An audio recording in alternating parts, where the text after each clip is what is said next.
The following is a production of DallasCowboys.com and the Dallas Cowboys Football Club. How about them Cowboys? Yeah! Go Cowboys! Let's go, baby! Are you ready for a break? Yes, Are you ready for a break? absolutely. Ready for a break? Yeah, and so much for that. It's time for The Break on DallasCowboys.com We were on the break! with Nick Eatman, Brian Broaddus, Ambar Garcia, and Derek Eagleton. It is Friday, October 14th, 2022, Season 18, Episode number 51. Welcome to the latest edition of The Break. We are live from the SWBC Mortgage Studios at the Star. We're presented by Miller Lite, the only beer of the Dallas Cowboys, and it is our job today to get you guys ready for Cowboys versus Eagles. Sunday Night Football this Sunday in Philadelphia. We have lots of different things we're going to talk about to give you our opinions on what we think will happen. Let's start first with getting some updates on some injuries. Dak Prescott, where is he? What did he do yesterday? And how's he feeling today? Sore. He's feeling sore today, according to Mike McCarthy. Not just the thumb, but also just not doing anything for a while and actually going out there and practicing some afterwards. It's a little bit of a unique deal because he's not getting team reps, but he's also. It's important. He's not just throwing to the practice squad receivers. I mean, at the end. So this is an important thing. He got some work. I think he's going to do some work in the pregame. Pre-pregame. There's some conflicting, not reports, just conflicting opinions surfacing around about people that want to believe stuff and how gullible I think maybe they want to be on whether or not he's going to play. I still think. And again, Brian could come in with something completely different, but you're right. You're right. I You're don't going down think the right he's street. going to be active for this game. Yeah. But there's some that feel like he might, and McCarthy's leaving it out there As he should. as he should. As he should. Yeah, I think you're absolutely right about that. The soreness part of it was something that they're trying to work through. You're absolutely right about that. Was told that he's had better control of the ball too, the way he's throwing it. So that's important. That they talk about the grip strength, accuracy, and all that. You need that control, and that's something that they've really tried hard to work on right now. But they feel like it is getting better. For those people that have the luxury of maybe looking outside and seeing him throw, I bet you that they liked what they saw, if they were able to see him throw there. But I don't know what that was. Those are the people that have the luxury, right, to look Right. at that. Like the people across the way at Dr. Pepper. And Yeah. people like They- that. I've heard he looked good. I've heard he looked good too, I've heard but he I looked don't know. I'm not going to look that way. I've heard that he was throwing some nines, and he was throwing pretty good, and looked good. But hey, here's the deal, and I think we've talked about this on the show. Part of this really is too like getting him back into shape of throwing. Because of the injury, he hasn't been able to throw for all these weeks. And I think a lot of soreness, that's what Mike McCarthy was talking about this morning. It's not necessarily soreness in the thumb. It's soreness in the shoulder. It's the arm. Ribs. It's all that stuff that now the mechanics of throwing and Yeah. throwing regularly, he's got to work back into that. And people don't realize that's a ramp-up situation. Like you have to build up to that. Yeah, I mean, when he had the calf injury, Yeah. right? I mean, he comes back in the Denver game, and he just wasn't. I mean, that was just a couple weeks, right? That he was off and not. And he could actually throw. Yeah, with that yeah, it had injury. nothing to do He could with your- stand and just throw the ball. Yeah. and he was rusty, and it wasn't himself, and all that stuff. So, I mean, I think that all factors in, and the fact of if how Cooper Rush is doing as well, if they're winning games and all that. So He did add that. I saw how you did I mean, that. I mean- is that what we're gonna do today? Are we gonna do that Listen, again today? listen. The implier strikes keep again. doing this every day. I'm just saying, when you put your chips in early in the hand, and then you see the river and all the turn and all that, if you're pot committed, you're pot committed. You're not just gonna fold because somebody over here is like, I got aces. Like, well, cool, show answer them, this show them. question. Sometimes you get bluffed. Yeah. Pay the man his money. You know what's funny though, and I don't know if I even should say this on air, but I'm going to. Good. Well, people, you're taking after me. when people sometimes say like, "Man, do y'all get a lot of pressure in the building to say things or not say things?" It's funny because my boss, which is Nick's boss's boss, he was telling me, and Nick, you told me, he like hit Nick up like, "Man, you really think that they should not bring Dak back when he's ready?" And he and I had a long conversation about it, and he's hardcore like I am. Like, no, Dak's your starter. You bring him back. And he's like a like a putt away from Stephen Jones's office. I mean, so he's up there. No. That's his direct report is the Jones family. Like, did you hear me on the radio today when they asked the question about, do y'all do anything over there with Jerry's birthday, 80th birthday? And I was like, when you say y'all, like you're making it sound like they're like, hey, Nick, Jerry's coming out of the bathroom. We're going to surprise him here with the cake. We did have a nice little party. You did? We had a nice little party. Okay. It was a nice little party. Wasn't in the You had a story you had to get to, right? I got to get that email updated because it did not go through. Yeah. No, it didn't. Like, you should have been there. You should have been there. But no, it's funny because I think this is a conversation, by the way, that's happening around this entire building. Yeah. And everybody has an opinion on it. And typically your opinion is one or the other. There aren't very many people that are in between. Like, you got hardcore opinions one way or the other, and it is what it is. Hey, like, let me tell you this. When I was working with you guys, and now we had, the cafeteria and all that, sometimes you're sitting by yourself eating lunch, and guys that Nick's talking about or gals that Nick's talking about just plop down at your table. And they start eating with you, and they're like, hey, listen, did you really say that? Do you really believe? And so now you're having, like, between bites of your club sandwich, you're trying to explain, well, this is why I feel the way I do. And now that I'm on the radio side, I get text messages from those people as we're actually talking on the radio. Oh, I've done it to you. Yeah, well, it's fine. You guys I text you sometimes. Yeah, but we will say stuff, and the next thing you know, I'll have 7 text messages from people listening on the radio that work over here. So it's all good, but my experiences, and the one thing, and I'll tell the quick story about, and I think I've said this before about Jerry Jones, like when, you talk about things and this platform allows you to say things, good or bad. And the time when Jerry was walking down the hall, him and I bumped into him and said, hey, Mr. Jones. And he goes, hey, Brian, how you doing? I'm great. And he goes, hey, you're kicking my ass pretty good right now. You're kicking my ass pretty good, but you're fair. He goes, keep up the good work. And I thought right then and there, I went back to my office there, Old Valley Ranch, the door in that back office we had, closed the door. Yeah. It's awesome. And I almost threw up because I thought, well, he's getting rid of me. Look, he's signing the paper right now. Yeah, I'm gone. He's like, hey, Brian, you're kicking my ass, and you need to get the hell out of here. Go see Heidi. Yeah, exactly. And so, but that's how this organization, where it's unique. It really is unique. People honestly care about what you say, but they give you the opinion to say what you want to say. Yeah. That's the cool thing about working here. No, Really it was is. funny. Like, literally, we had that conversation yesterday. It was about a 15, 20-minute conversation. He was pretty adamant about it. He was like, I got to catch up with Nick. We got to have this conversation. I just want to know what he's thinking. Yeah. And I wanted to say, I think part of this is Nick's just stubborn. Nick's like, you're not talking me off my opinion, even if I may agree with you a little bit. You're not talking me off of this opinion. So I'll say this, though, Nick. And you know it's true. You know Nick, how you are. In the early 2000s, I would have killed to have Cooper Rush as a quarterback. No doubt. I'm just saying, I would have killed to have Cooper Better Rush. yet, you would have killed to have this defense. That's what you would kill for. Defense was fine. Zimmer was doing a decent job, man. I mean, we just had no quarterback. I'm telling you We really this. had no quarterback. I've never thought this coming back from a Philly game, but if the Cowboys lose to Philly, it'll be okay. Like, I'll be like, all right. I asked that question. Then you just got to be like, okay, this let's thing go. is over now. Yeah, it's over. Just go play. Your team's 4-2. Yeah. Good job, Cooper Rush. But you manage things while Dak was. Well, that's my confusion. Not. What are you basing this off? That of? he's Exactly. that he's undefeated. Like, is it superstition? Yes, Okay, that he is pure undefeated. He has not superstition. lost a game ever in his good life. question. Yeah. He's always won. Always.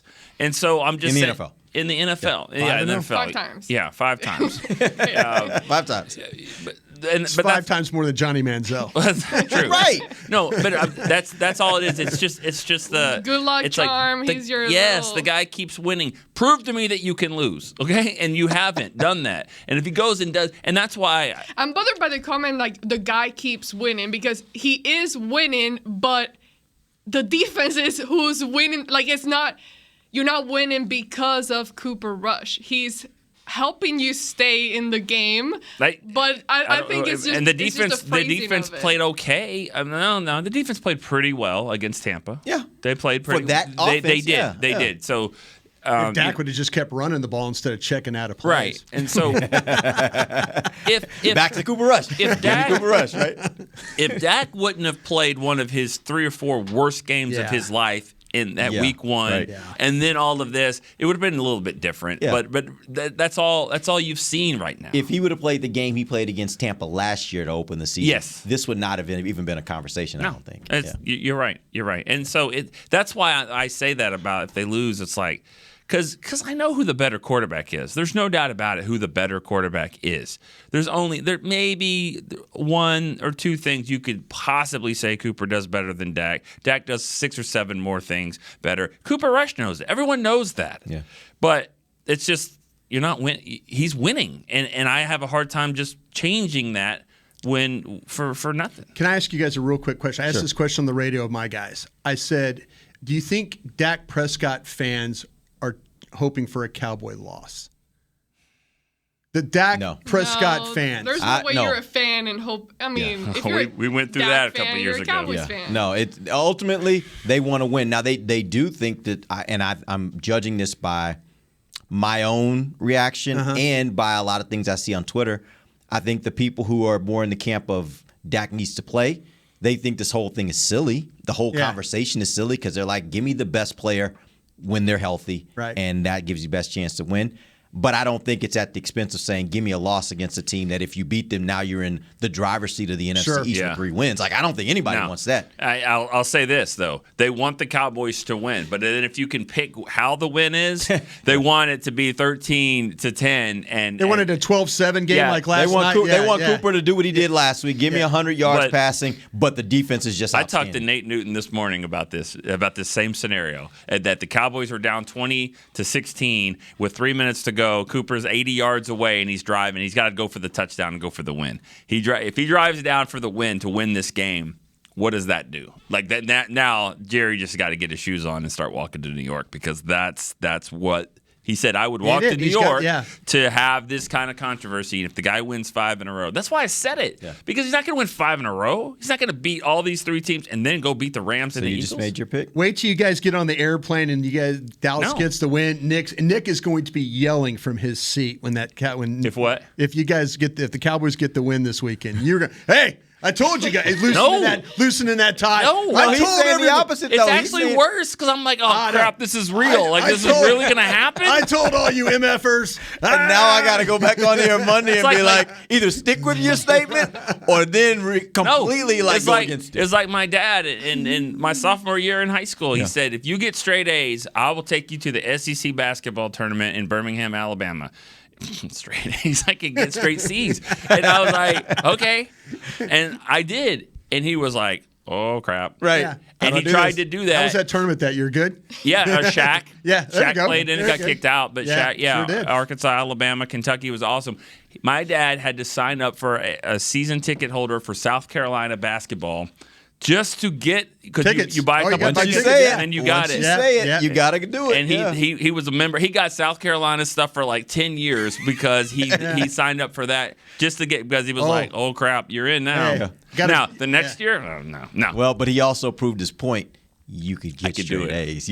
Right? Yeah. So I'm sure that came up in future years. But once the carrot stopped, what are you doing, Mr. Nick? Like, why are we not bringing home straight A's? Got a golf trip to Pebble Beach for this one in college at Texas now. So and I got the grade, and it's like he's trending that way. So, but he's smart, that's what you said to your son? Golf trip, Pebble Beach. If what? He gets straight A's. He's a good student, though. Yeah, he's a good student. And I'm thinking, he's going to get 1B. It's college. He's going to get. No, I got the grades back so far. I better get a 5th job so I can help this out. All right, Derek, can we talk about a raise in this little job right here? Real quick before we go to our first break, catch me up on Jason Peters. Where is he on his recovery? Yeah, the Jason Peters one is he got reps yesterday with and so he came in the locker room. Reps with team? Rep in the team, yeah. Okay. So he was telling Nick and all those guys in the locker room that he's planning on playing and all that. So trending in the right way. I think you're probably going to see more work from him today, but he did get reps in the actual team period yesterday. I'm not sure who he talked to, but somebody from Philly, one of the players FaceTimed him, and he said, "What's up, fat boy?" And so, Peters isn't really the slimmest guy in the world, so I don't know, and that's just how they talk to each other. But yeah, he's already talking to Eagle guys, all that. I know he definitely wants to play. I thought it was interesting that McCarthy said this is his best practice since he's been here, not just since the injury. I think he wants to get out there and play. And I think my question is, if you're making the call, what do you do here? Because McGovern hasn't been bad. I think McGovern's played well. Roll him in. Just roll him in. A few series. You kind of mix him in. When you see Jordan Davis trot out, then roll him in there too. Yeah, Big see, on big. That's no, big big on on Bob. collision. That's a Bob right there. Big on big. But yeah, that's the thing. I think we had on this morning on our podcast this morning a writer from Philadelphia, and he was talking about that all the locker room, because Peters called the Philly fans idiots, effing idiots, and we were asking the question, he goes, no, really what Tank Lawrence said yesterday in the locker room about the game and all that is more bulletin board. About Jalen Hurts? Yeah, about like hadn't played us? Yeah, that's more bulletin board material than what Jason Peters. He felt like the Jason Peters was going to get a really good ovation from the Philly fans, believe it. Really? Yeah, I'll believe that when I see it. This guy from WIP. I don't think I've ever seen the Eagles fans give anybody an ovation. Even their own guys. Yeah. That's just not Philly. But like when? I mean, well, they maybe show his picture up there. Maybe Yeah, they might say welcome back. I would be interested to see that. If they gave him a standing ovation, I would have a little different, maybe not a big one, a little different opinion. Well, that's what he fan. thought. I'm like, I don't buy I never that. told when I worked up there. I never told They beat anybody up was from Santa Dallas. Claus. They beat up Santa Claus. They're not going to like him. Yeah, ever. this fan base, they're different, man. They're a little Randall Cunningham went back and he got booed. Yeah. You know? Yeah. The best win you can get in an NFL city is this place. The best what? Best win. Oh, yeah. The best win. The Oh, win yeah, I love is it. the win isn't the game over. The win is under the tunnel, and then nothing is thrown your way. Then you're like, okay, I made it. But there's going to be something thrown. The Cowboy fans there taunting the Philly fans is the best. That's the when they're going back and forth. They're the bravest people in the world. Absolutely, they're brave. Got to be Those brave guys. to live up there. Yeah. And then just to go and wear the Cowboy jersey. Yeah, why not? Yeah. No, it happens. Why Derek. not? Why 'Cause not? No, Derek, I saw a guy. That's the person watching from the press box. No, I mean, but I always looked at. But I'm saying, I always looked at that like, okay, I'm going to a game and I'm gonna wear whatever I want to wear. It's America. I can do that. Why would I be worried about that? I was at a Flyers game one It is time. America. I was at a Flyers game one time, and the guy had a New York Rangers jersey on. And Howard Eskin and I from WIP were walking to the state, and this guy from the Rangers his jersey was getting beat up by the fan. I'm like, we're all kind of like, hey, kind of a thing. But yeah, the advice, Barry Church gave advice yesterday, like, don't wear your jersey up there. He's telling the fans, don't wear your jersey up there. I wouldn't do it. Yeah. All right, we're going to take our first break. When we come Derek's back, going to wear his jersey. I'm wearing my jersey. We're going to when we come back, we do want to talk about some of the matchups. I want to ask these guys what they think of the biggest challenges offensively for Dallas, biggest challenge for defensively for Dallas. We'll do that when we come right back. This is DallasCowboys.com radio. Todd thought it would be secure to jog in the cheetah savanna. Todd believed the big cat repellent he bought online was reliable. And now, Todd is trying to be faster than this cheetah that can run 80 miles per hour. But the good news is, Todd has AT&T 5G that is fast, reliable, and secure. And he learned the best thing to do is stop running and toss her the backpack with the beef stew. AT&T 5G. Fast, reliable, secure. It's not complicated. 5G requires compatible plan and device. 5G may not be available in your area. See att.com/5G for you for details. What do you call a group of grown men and women with their faces painted silver and blue who get together every week to share a 3-hour-long ritual of jumping, singing, and toasting Miller Lite in 10-gallon hats while yelling, "How about them Cowboys?" You call it Miller Time in Dallas. Here's to the Cowboys. Here's to the original light beer. It's Miller Time. Celebrate responsibly. 2021 Miller Brewing Company, Fort Worth, Texas.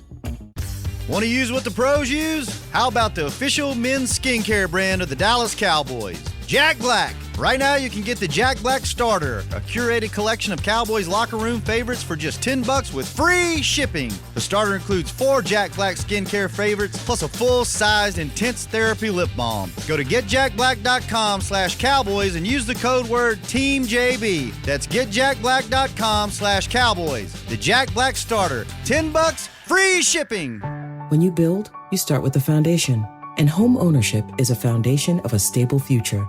The Bank of America Community Homeownership Commitment has helped over 34,000 people lay the groundwork so far, with up to $10,000 towards your down payment or 3% of the purchase price, whichever is less. The satisfaction of owning your own place can become a reality. Visit bankofamerica.com/homeowner to learn more. What would you like the power to do? Bank of America NA, Equal Housing Lender. Credit and collateral is subject to approval. Restrictions apply. This is not a commitment to lend. Back to the break. Hey, live music fans, head to the Star in Frisco on Wednesday, October 26th for a brand new monthly concert series, Sounds of the Star, featuring the spectacular Southern soul band Prophets and Outlaws. The concert kicks off at 7 p.m. and is free and open to the public. For more information, visit thestarinfrisco.com. Welcome back. Second segment of The Break, live from the SWBC Mortgage Studios at the Star. This segment brought to you by blockchain.com. Let's talk about the matchups, Cowboys versus Eagles. What's the biggest offensive challenge facing Dallas this weekend? Scoring points. And how will they score the points? How are they going to score some points? It's probably it's going to be making sure that you sustain drives that don't have penalties, and also you got to get touchdowns down there. I mean, when you get to the 1st and 10 on the 24-yard line, okay, the drive's looking good. It can't be 1st and 20 at the 34 because of a holding penalty, and then now all you're doing is just playing to get in range for a field goal. So it's got to be clean operation all the way through, no setbacks. I mean, I'm not saying play a perfect game, but it's got to be pretty close because you're going to have to.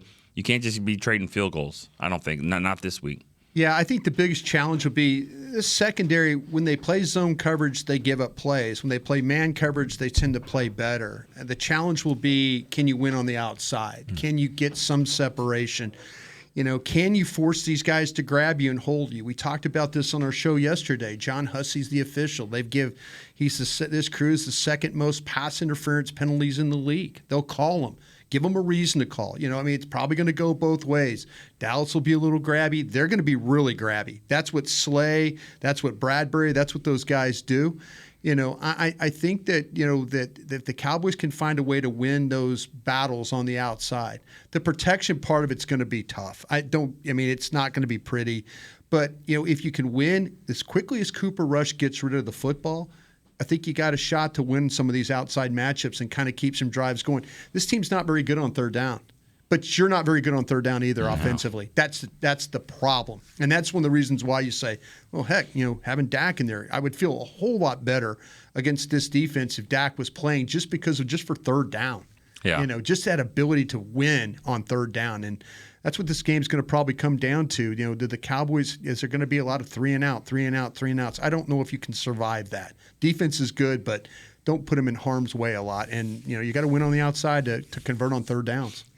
That's exactly what I was going to say. Just mention the third downs. And this is a point where they got to be able to improve, especially because this is a favorable matchup for them in that aspect. So we know you're not going to be winning this game with just field goals. You got to have your offense score, hopefully maybe the defense, but you can't you can't expect D-Law to go score another touchdown or somebody else on defense. You got to be able to create some point for your defense. And sorry. Fine. Wow. Okay. What was I gonna say? Create points for your defense. And then also don't tire out your defense. That's another aspect that I'm concerned about. Don't run the ball, commit to the run as well. Be able to kind of give your defense a little break and drink some water, cool down for a moment for them to get back in because they're going to be playing highest level the whole game. That is such a good point right there. And I'm serious about this because it's going to come down to when you're playing a team that has RPOs and all the things that they do with the smoke and the mirrors and stuff like that. Sitting on the sidelines and being able to look at the pads and say, okay, this is what we got to think about this now. They're giving us this. Okay, get ready for this. I mean, if you don't have time to sit there and adjust as the game goes along because you're dealing with three and outs, that's a great point by you. That is a good point. You got to be able on that sidelines to at least take a cup of Gatorade, look at the pads, say, all right, this is what we're going rotational-wise this time. And get ready, we're going to go rotational-wise this time. Again, so especially if they're going no huddle, like you mentioned. Yeah, here's what they're doing right now. Exactly. Here's what we expect they're going to be doing. Here's how we're going to combat it. That might be the best point of the whole day right there. Yep. All right, let's flip to the other side. What's the biggest challenge Dallas has defensively? Hurts. Stopping him, and he's not. He's a weapon throwing the ball. He's a weapon running the ball. The Cowboys don't have that, obviously, on their side of the ball. And so, what do they do? The problem to me when you have a spy for somebody is that if he's back there and he's just throwing, it's just you're neutralizing yourself because your quarterback's standing there and you've got a guy doing nothing, just kind of sitting there watching him. And who's to say that he even stops him, even if it's one-on-one in the open field? So I don't love the spy thing, but I understand why teams do it. Yeah, the running game. We know that's the weak point for this Cowboys defense, and they've been really good at stopping offenses in the red zone. But what happens when they got running backs who can run, they got a quarterback who can run? So what happens in the red zone when you put those two and two together and one of them gets away from you, you can't stop them. And then once they get going, we know what it does to you, changes the rhythm, the dynamic of the game. So we can't let them go take a lead and start the game with the lead in that aspect. So that's going to be, I think, a challenge for Dan Quinn and the defense, seeing how they adjust to a running game in the red zone. These guys don't give up a lot of pressures, and your defense is based on getting pressure and getting sacks. And so then it turns into how disciplined are you? This is going to be a game of how disciplined are you to sit there and say, I can't go flying down there inside and try and make a hero play when I know I have outside responsibility. The minute you try to make the hero play, he gets out of there, hurts, and spins it, and now it's a 25-yard gain, and everybody in the press box is losing their minds because of, they had a sack, and now it's not a sack, it's a 25-yard gain. Discipline is going to be the thing. Can the Cowboys play with enough discipline to slow this offense down? All right, we're going to play a quick game. I'm going to call it big on big. Here's what we're going to do. We're talking about the strengths that the Cowboys have versus strengths of the Philadelphia Eagles, and I want you guys to tell me which strength you think wins this week, all right? Let's start first with Dallas sacks allowed. Right now they're tied for 10th in the league. They don't get their quarterback sacked a lot. Philadelphia sacks, they are tied for 4th in the league. Which one wins? Philly. I think they're going to get more. I mean, I think that the Cowboys will give up more sacks than they're probably used to in this game. Yeah, Nick is right. He said this earlier in the week. It's a lot different with Cooper Rush playing quarterback. Contact to him generally equals hold the ball, get down, don't do anything stupid. Or throw it away. Yeah, exactly. Quickly. There's not a wiggle through, and then now we're breaking free on a pass. Your right tackle has played really well. Your left tackle he's done his part too. We'll see what happens. You got a Hall of Fame right guard, but what's the center? What's the left guard? How's that all going to play in this game? The backs are going to be a big part of this too with their protection. So I think there's going to be pressure. Are there going to be sacks? Probably not, but man, I think it's going to be disruptive for the Cowboys. Yeah, I agree. And we know, Cooper Rush can be mobile and he can run, but that's not something he's had to do in a lot of these games. I mean, we know he's shown moments where he can, but at this point, I don't think that defensive line and the pressures he's gotten so far has made him have to run or get out of the pocket very much. So it's going to be interesting to see if they do start giving up sacks and pressure, how a guy like Cooper Rush will react to that. Okay, let's look at Dallas points allowed. Right now they are 3rd in the league in points allowed. Philadelphia is 5th in points scored. Which one wins out? I mean, I know what I'm picking for the score, so I'm going to say the Cowboys win out. I'm going to say that they slow down. I mean, I think that they're going to be allowing what they're, around what they have been giving up. Yeah, probably about what the average is. The average right now is, I think, 14. Okay. I think it's 14 and a half. Okay. 15. That's what I'll go with. I'm going to go with the Cowboys. Yeah, I'm going to add 8 points to that, what they're going to give up. And so, yeah, I think that touchdown. Yeah, the extra touchdown. I worry. Amber's talking about, everybody's talking about how the Cowboys are going to score in this game. How are they going to score? They're going to have to, if somehow, some way, defensive touchdown, block field goal, something extra. You're going to need that block. That block punt was huge, helping them. You get on the Cowboys offense comes on the field, and they're in a situation where they're already up 6-0 and not having to do anything. So something like that is going to have to turn. But I think they're going to give up one more touchdown. I'll say Philadelphia wins the battle of the scores. I think so too, and it's going to come down to, again, like Brian just said, how much can your offense score? I think the defense can do enough for you to keep you in the game, but I'm still not quite sure that will be enough in this instance if Cowboys offense doesn't score more. So the past 2 weeks, they've held to 10 points both games, which is pretty impressive. And every week, they just keep giving up less and less points. So I think this is a week where they will allow a little bit more. And it's just going to come down to which offense is going to be able to score. The Philadelphia offense is a little bit like cooking a brisket. They have this thing called the stall where the temperature never goes up. Yep. They score points and then they stop. It's weird. They have a point where they get to they've scored 27 points, and then they really don't put anybody away. They were up on Minnesota in a game, didn't really put them away. Detroit didn't put them away. This is why if Dak Prescott played for me today, that I would feel like they're going to have Philadelphia. It's going to be a back and forth.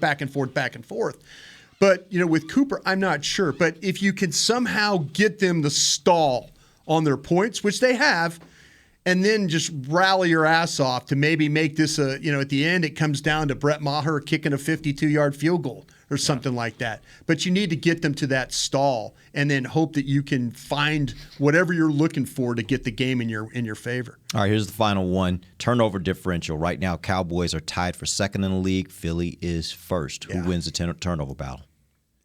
That's going to be the game. That will determine the game. I'm going to go with Cowboys. Yeah, I'm going with the Cowboys. They'll get some turnovers. I mean, they are just too disruptive. We talked about it. What happens if they don't get that pressure? They're going to get it. I mean, they're going to get the pressure. That's what they do. This is not they couldn't get home today. They will. And if he has to sacrifice the back end and one-on-one on the outside or whatever, he will, because Dan Quinn's going to get the pressure. Yeah, Jalen Hurts doesn't particularly play very well against Cowboys. The last 2 times he's played, lost by 20 both times, something right around there. But it's one of those things. Philadelphia, though, creates turnovers themselves, and Cooper Rush has proven that he won't turn the ball over. So I will say Dallas will win the turnover battle here. It might be by winning it by 1. But, I think Dallas will get enough turnovers here. All right, the energy is going to be so – sorry. I was going to say the energy – there's going to be such a high energy in this game. A lot of – it's going to be very, very competitive. So I think that and also given week after week, there has been a lot of instances where the Cowboys defense has been close at getting more turnovers than what they've gotten so far. They just haven't – it just hasn't happened, but this is a game where you combine the energy, the comments you've heard throughout the week heading into this game, it's gonna be at another level, and I would imagine that just makes you play even more hard at the game and get your hands on the ball. If I had a choice, Dallas can lose the turnover battle. Don't lose the big play battle. Mm-hmm. That's what I would say. If you're going to lose the turnover battle, if it's going to be 2-1, fine, I'll lose it. Don't lose the plus 20 play battle. I think the key player of this game for the Cowboys is Tony Pollard, because Tony Pollard's the type of guy that can make a big play for you like we did last week, but to get him in the game, he also has to be able to block, and the Eagles like to send blitzes, and can he hold up there? It's going to be one of those – do I get you before you get me? And so when he's in the game, they may try to attack him, even though he can attack him as well. That, to me, is going to be the key turning point is who wins with Tony Pollard out there on the field. All right, we're going to take our final break. We're going to come back. We got some questions from some fans. We'll do that when we come right back. DallasCowboys.com radio. The season is finally here. For months, we've been gearing up to win. Now it's time for the team that performs on any field, United Ag and Turf. With John Deere zero turns for mowing, compact tractors for loading, mini excavators for digging, Gator utility vehicles for hauling, implements for grading, hay tools for baling. United Ag and Turf, for winning. The official Ag and Turf equipment supplier of the Dallas Cowboys. Visit UnitedAgAndTurf.com for more. Todd thought it would be secure to jog in the cheetah savanna. Todd believed the big cat repellent he bought online was reliable. And now, Todd is trying to be faster than this cheetah that can run 80 miles per hour. But the good news is, Todd has AT&T 5G that is fast, reliable, and secure. And he learned the best thing to do is stop running and toss her the backpack with the beef stew. AT&T 5G. Fast, reliable, secure. It's not complicated. 5G requires compatible plan and device. 5G may not be available in your area. See att.com/5G for you for details. This week! Did you get to work on time? Yeah, but I just realized it's Sunday. Little Sweet says head on home. Dr. Pepper's on its way. So sweet, unique. Baby, there's nothing better. I bet you've probably done something that deserves a Dr. Pepper. Did you invest your nest egg in an NFT? Yeah, and I don't even know what that is. It's a non-fungible token. Everyone's done something that deserves a Dr. Pepper. When you build, you start with the foundation. And home ownership is a foundation of a stable future. The Bank of America Community Home Ownership Commitment has helped over 34,000 people lay the groundwork so far, with up to $10,000 towards your down payment or 3% of the purchase price, whichever is less. The satisfaction of owning your own place can become a reality. Visit bankofamerica.com/homeowner to learn more. What would you like the power to do? Bank of America N.A. Equal Housing Lender. Credit and collateral is subject to approval. Restrictions apply. This is not a commitment to lend. Back to the break. Speaking of barbecue, you can go to the Barbecue Fest Dallas, located at the Miller Lighthouse at AT&T Stadium. Join your Cowboys from November 4th through November the 6th for some of the best barbecue in the country. Get your tickets today at SeatGeek.com, the official ticketing provider of AT&T Stadium. Barbecue When is Fest. that date again? November 4th through the 6th. Sounds good to me. Welcome. It's the bye week. Just the whole time? Just going to be there for just 3 the whole days? weeks. And that, Yeah, we bye got week. Alabama, Tennessee's already playing. That's what. Yeah, okay. We got. That's what I'm looking forward to. Bye week. I'm planning on it will be nice. The weather will be nice outside by then. Yeah. I plan to get outside of my grill and just do it up that weekend. Smokers, yeah. And just have like a case of drinks and just sit out there. Miller like Lite, it. the official There beer you of go. the Dallas That Cowboys. works for me. It's the only That works beer for of the Dallas Cowboys. That works for me. All right, final segment of the break live from SWBC Mortgage Studios at the start. Let's get into some questions. We had this one young lady, Ambar Garcia. Who's that? I don't know. Her question was, what's the weather looking like out there in Philly? Thank you for asking. I've already looked it up. 61 degrees, 4 mile per hour northeasterly wind. Make sure you check that out. And virtually no chance of rain. That's what it'll look like at kick. So pretty good temperatures for a football game. Does Not that bad. just mean we don't get questions? Is that what that is? No, we got lots of questions, but I saw that one and I was like, Are well, you we saying probably my need to question answer this wasn't No, I'm just saying. No, I've been on shows that we've done in the past where we kind of answer our own questions. No, when we do that, we make up our own names. Like you don't just put Not Amber on always. there. Whoa! Don't tell them our secrets. Not always. Joe and Flower Mound is offended right now by what you're saying. There is a Joe and Flower Mound that's like, Brian loves me. If they knew some of the stuff we had to do back in the day when we had only 100 listeners, like we've done some things that we had to kind of manufacture a little bit. There's actually a Twitter account, Joe and Flower Mound. Really? Yeah. That's my made up guy. It's not that anymore. That's what it used to be. Yeah. Thankfully, we've moved beyond that. That's his burner account. Yeah. Yeah, right. Let's get a call from. Let's do a fan question from Charlie Mo. His question is, who is the Philly X factor that could change this game? Not the frontline guy that you already have talked about, but some X factor player that come Monday we could be talking about. Dallas Goedert. Yeah, he's a guy we've talked about a lot too.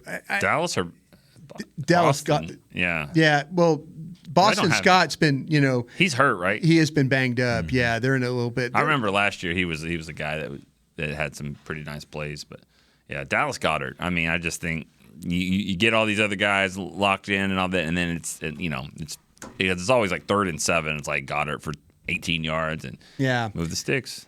Yeah, Kenneth Gainwell is a guy too that they like to use behind Sanders because Boston Scott has been banged up. They've used Gainwell. They'll use him in the jet sweeps, the tosses, the outside runs, and stuff like that.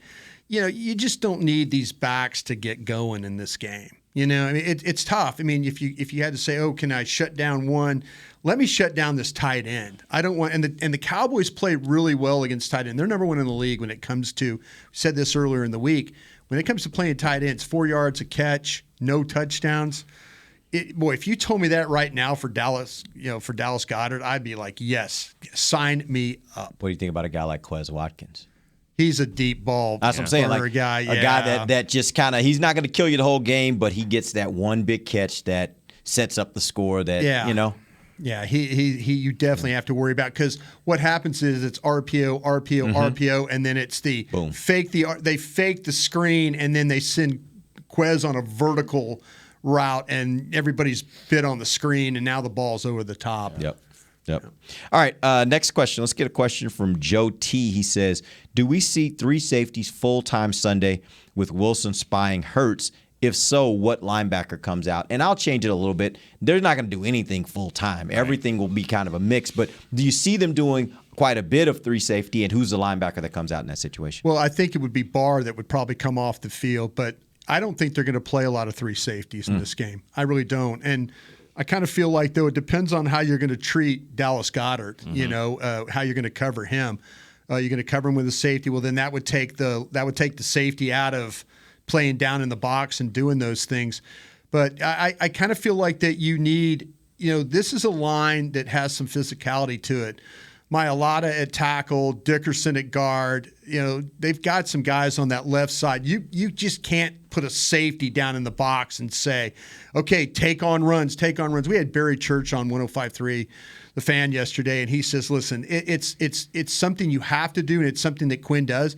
But against this team, you just don't want, as much as they pull guys and move guys, you just don't want safeties having to take on offensive linemen like these guys. So I really don't know how much you're going to see with that. That safety is probably going to be the guy that takes Dallas Goedert in this game. Okay.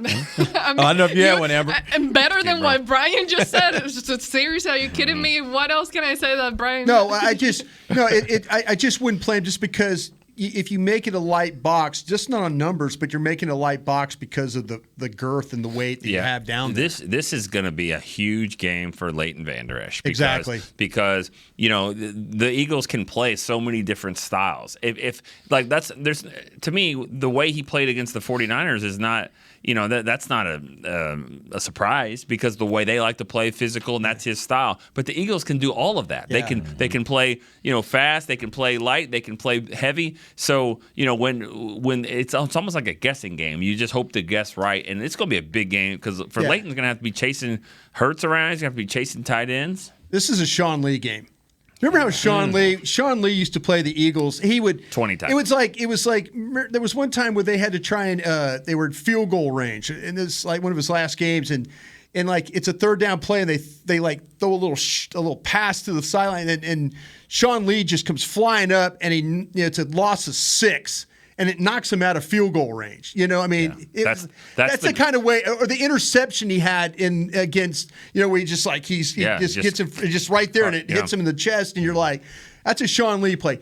Nobody played the Eagles linebacker as a linebacker better than the Eagles than Sean Lee did. Leighton Vander Esch, he has a Sean Lee game. You're going the right direction.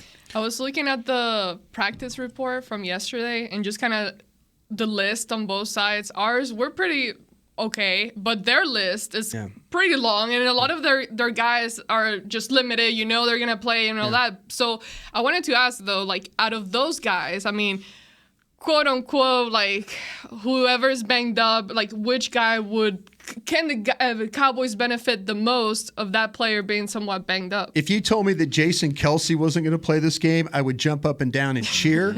And then Jordan Mailata, the big tackle, because that means that Jack Driscoll comes in. Although Mailata's been practicing. That's what I'm saying, though. But I believe he's dealing with a shoulder. Do they have any DNPs?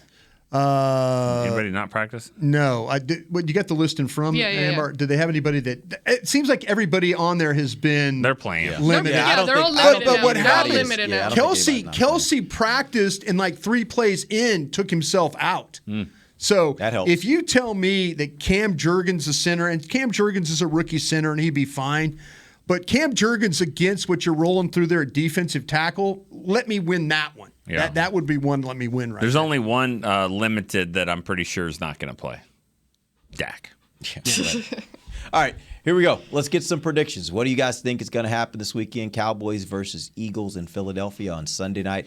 Let's start first with you, Amber. Well, can I start speaking Spanish now? Okay. No bueno? No. Well, hold on. It's going to be it's a whole new challenge for the team, for the Cowboys. But, no way in hell, on earth, on heaven, or anywhere that my soul is would I ever pick Eagles to win a game against anybody, especially against the Cowboys. So I'm picking the Cowboys. It's going to be a tough matchup. I think I had them winning like 23-21 or something like that. Doesn't matter. Point is, they're going to win somehow, some way. Dan Quinn is going to manage to get their defense playing like badasses again. There you go. Well, people are already telling me I'm going to hell, so I don't have a soul or anything like that. So, I think it's going to be difficult for Dallas to score in this game. If Dak Prescott was playing this game, I would pick the Cowboys in this game. I'm going to pick the Eagles 23-13. I think there's going to be a lot of opportunities for the Cowboys to hold them and check. I think holding them at 23 points is a really good day, by the way, against this Eagles offense. But I just worry about you scoring enough. I hope I'm wrong as always, but Eagles 23, Dallas 13. Yeah, I've gone back and forth on this one, and you know the reason why I think I wanted to pick against the Cowboys is because it's like, is this really going to keep going? I mean, can they keep this thing going like this?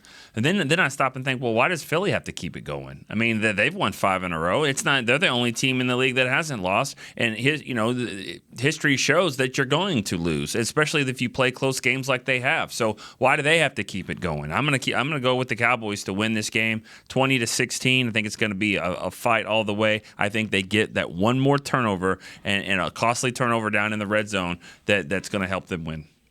I'm gonna tell you what. When I look at these two teams, I think they both have good offense. I think they both have good teams, both have good defenses. Philly's offense has played really well this year. Cowboys' offense has done what it needed to do.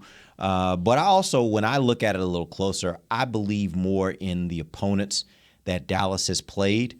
And I look at teams like teams like Cincinnati, teams like Los Angeles, and I think both those teams, when we get to the end of the season, are going to be right in the mix for the playoffs. They're going to be really Giants good are playing well now. Yeah. I was going to say the Giants differently because the way I look at the Giants, people aren't giving them a lot of credit. They're better, but they're 4-1. Yeah, and the Cowboys took it to them, and I look at that. And I look over on the other side of that and what Philly has played, and I don't know that they've had the same level of competition that the Cowboys have. And in all of those scenarios, Cowboys defense showed up big.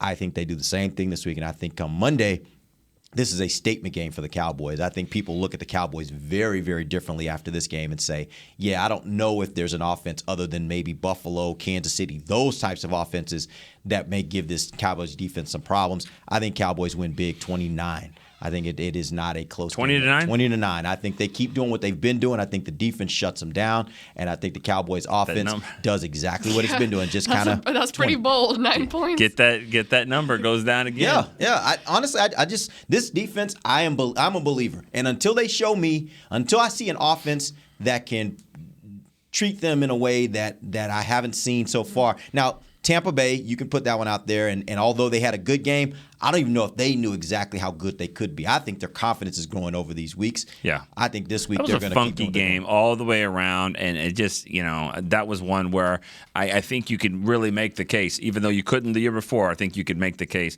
that Dak just not doing anything in the preseason he needed to. I mean, that's the thing. Like, with all the new receivers and new weapons, like they needed that more than maybe they did kind of before. And I think the whole game you kind of can throw it out. Dak's a better quarterback than what he showed then. I think the defense is better than what they even showed. I agree. So, it happened. You throw them out there. But. And I'll say this. I think, although I don't think the offensive line is as bad, I think Tampa Bay's offense is a better offense than Philadelphia. That's my personal opinion. Yeah. And so I think that this week, this Dallas defense, you're going to still see them get after them. It may not be to the same level, but they're going to get after them, and they're going to force them into some situations where we're going to see just how good Jalen Hurts is. Shout out to the bros. But at the end of the day, I do think Dallas's defense will win out, and I think this team wins big in Philadelphia. Real quick, I know we have to go, but you know how you guys always like to mention home field advantage and all that. Like, do you think that would be a problem this weekend? Mm-hmm. It's not gonna be 50-50 like it was. No, it will not. There'll be a lot of really good. There'll be a lot of really good Cowboy fans there, though. Yeah, It will, but it won't be 50-50. I can't remember a Philly Cowboy game where both teams are this good this early like that. Like I think Philly fans are going to show up. I think it'll be a hostile environment, no doubt about it. But to be honest with you, I kind of think this team is built for that. Like they play really good defense, and when you worry about crowd noise, you're way more worried about the offense than the defense. I think they'll thrive in this, and this is also the kind of team they got that kind of nastiness about them where they will revel in the idea of the opponent fans really getting after them and then wanting to shut them up. You know who else is playing at home? Micah Parsons. There you go. Back to Pennsylvania. There we go. All right, appreciate you guys joining us. We'll be back on Monday, let you know what went right and wrong for the Cowboys. We'll be a little tired, but we'll be here. McGovern too. Till then, for Nick Eatman, Brian Broaddus, Amber Garcia, I'm Derek Eagleton. This has been The Break, live on DallasCowboys.com radio. This has been a production of DallasCowboys.com and the Dallas Cowboys Football Club.